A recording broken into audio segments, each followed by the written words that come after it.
ప్రియమైన వాళ్ళారా, ప్రభువైన యేసుక్రీస్తు నామముల మీ అందరికీ నా హృదయపూర్వక వందనాలు తెలుపుకుంటున్నాను.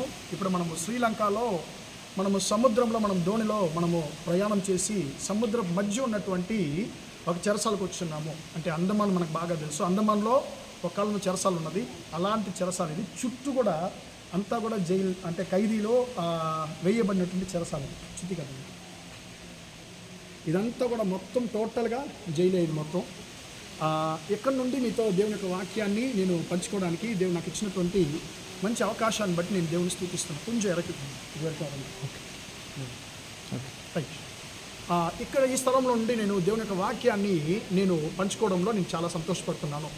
ప్రియమైన బిడ్డలారా, ఈ చెరసాలలో ఖైదీలు ఉండేటువంటి ఆ చిన్న ఆ యొక్క వారిని బంధించేటువంటి స్థలాలు కొంచెం లోపల ఉన్నాయి.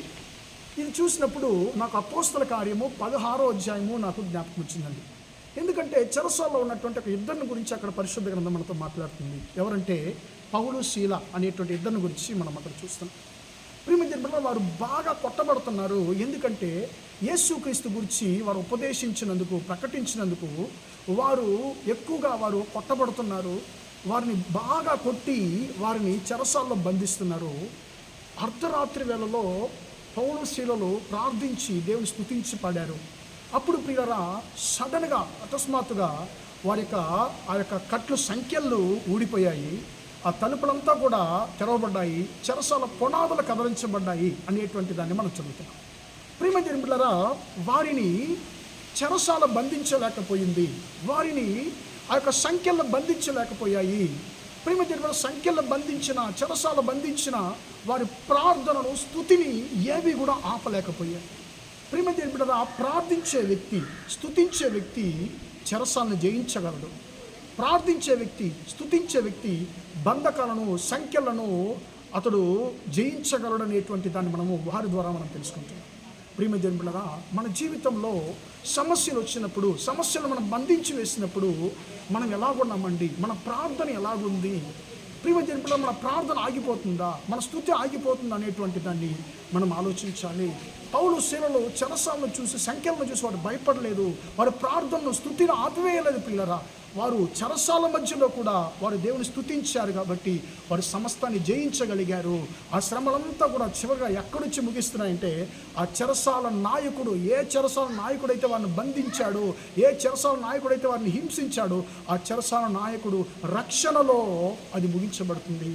ప్రియమైన ఏ యొక్క చెరసాల నాయకుడైతే వారిని బంధించాడో, ఏ చెరసాల నాయకుడైతే వారిని కొట్టాడో, ఆ చెరసాల నాయకునికి స్వార్థను ప్రకటించి అప్పుడే అతనికి బాప్తిసం ఇచ్చి అతను రక్షణలో నడిపిస్తున్నాడు.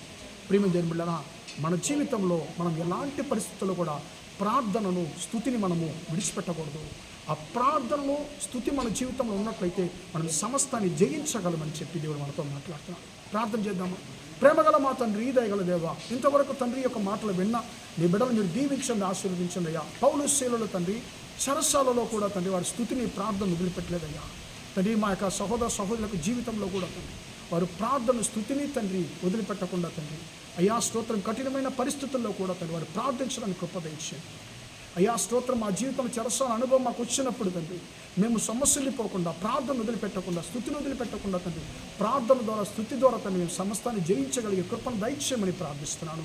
మీ బిడ్డలను బంధించిన ప్రతి ఒక్క బంధకాలు యేసు నామమున తండ్రి తెగిపోవునుగా కానీ ప్రార్థిస్తాను. ప్రభువా తండ్రి స్తోత్రం. ఈరోజంతా కూడా మా సహోదరు చేసే అన్ని విషయాలు మీ హస్తం తోడున్న ఆశీర్వదించమని యేసు నామములో ప్రార్థించడి వేడుకొంచున్నాను తండ్రి. ఆమేన్, ఆమేన్. ప్రియమైన వాళ్ళారా, దేవుడు మీ దీవించి ఆశీర్వదించిన గాక. Praise the Lord, praise the lord.